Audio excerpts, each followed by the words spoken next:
Shalom, selamat pagi dan salam sejahtera bagi kita semua. Perkenalkan, nama saya Kristi Valentina, saya dari kelas 12 MIPA 5 nomor absen 3. Dan pada kesempatan kali ini saya akan membahas mengenai hal-hal yang berkaitan dengan multikulturalisme.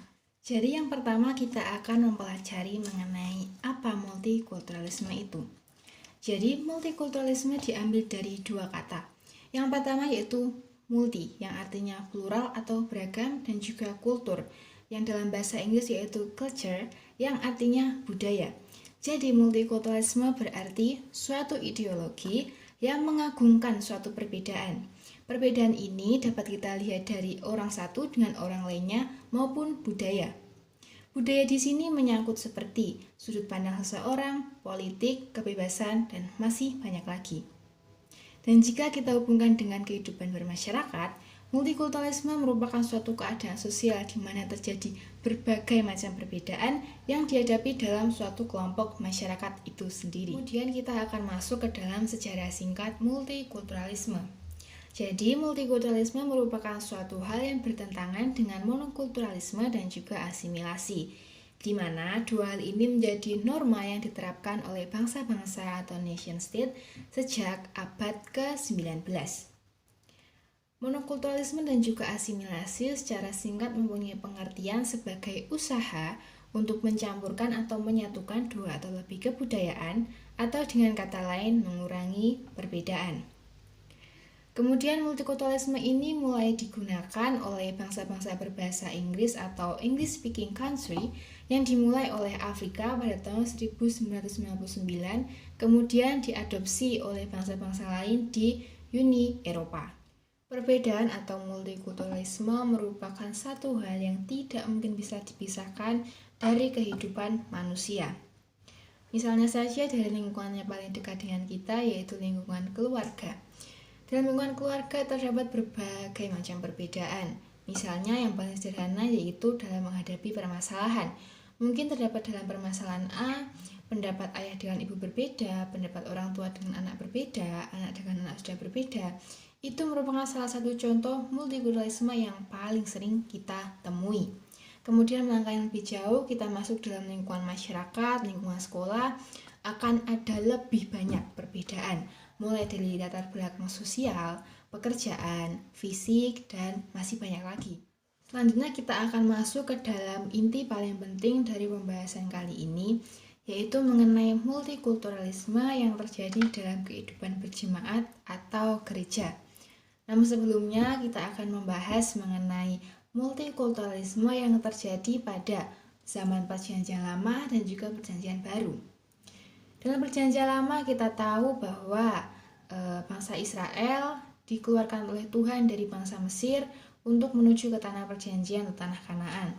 Dalam perjalanan tersebut mereka banyak sekali menemui bangsa-bangsa yang berbeda dengan mereka, baik dari segi budaya maupun agama.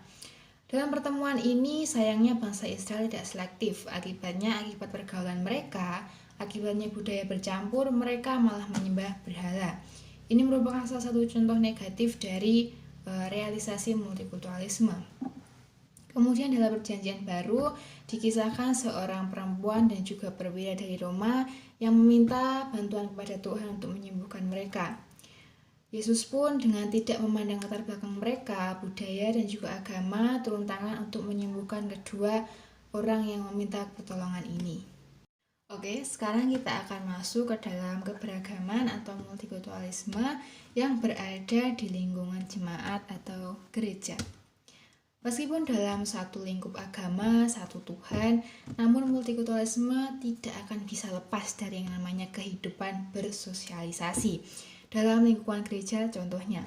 Dalam lingkungan gereja kita tahu bahwa pelayanan sangat bermacam-macam. Pelayanan musik, pelayanan singer, kemudian multimedia, dan lain sebagainya.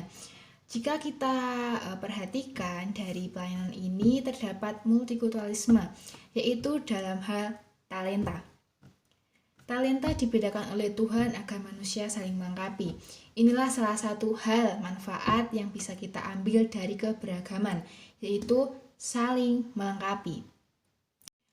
Selain dilihat dari segi talenta, perbedaan lain yang biasa dihadapi dalam kehidupan berjemaat maupun bergereja yaitu dalam latar belakang sosial, budaya, pekerjaan, dan lain sebagainya.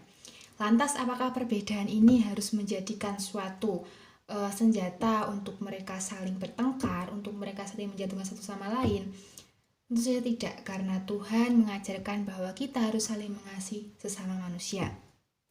Pada kesempatan kali ini saya mengambil dua ayat yang ada kaitannya dengan multikulturalisme atau perbedaan yang biasa dihadapi manusia. Yang pertama kita akan ambil di dalam Matius 22 ayat yang ke-39 yang berbunyi demikian. Dan hukum yang kedua yang sama seperti dengan itu ialah kasihilah sesama manusia seperti dirimu sendiri. Kemudian ayat yang kedua kita ambil di dalam Yohanes 13 ayat yang ke-34. Aku memberikan perintah baru kepada kamu, yaitu supaya kamu saling mengasihi sama seperti aku telah mengasihi kamu. Demikian pula kamu harus saling mengasihi. Kemudian kita akan bahas mengenai apa sih kaitan antara ayat ini dengan materi multikulturalisme. Kita tahu bahwa kehidupan manusia sangat beragam, mulai dari fisiknya, kemudian dari talentanya, seperti yang kita bahas sebelumnya. Namun apakah ini harus menjadikan kita sebagai manusia yang egois? Tentu tidak. Karena dalam ayat tersebut, dalam Matius, kita diberikan perintah supaya kita saling mengasihi orang lain seperti mengasihi diri kita sendiri. Ini berarti kita tidak boleh mengedepankan diri kita sendiri dalam setiap hal, dalam setiap saat. Karena ada orang lain yang harus kita perlakukan juga sebaik mungkin seperti dengan Tuhan telah memperlakukan kita. Kemudian hal yang lain yaitu kita tidak boleh menjadikan perbedaan ini sebagai suatu alasan untuk kita saling menjatuhkan orang lain, untuk saling mengejek orang lain.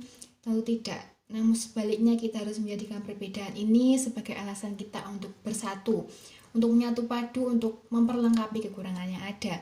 Karena dasar dari iman kita adalah kasih dan Tuhan lebih dulu mengasihi kita. Dan inilah yang bisa saya sampaikan pada kesempatan hari ini. Kiranya apa yang bisa saya sampaikan ini menjadi manfaat bagi kita semua. Selamat pagi dan terima kasih.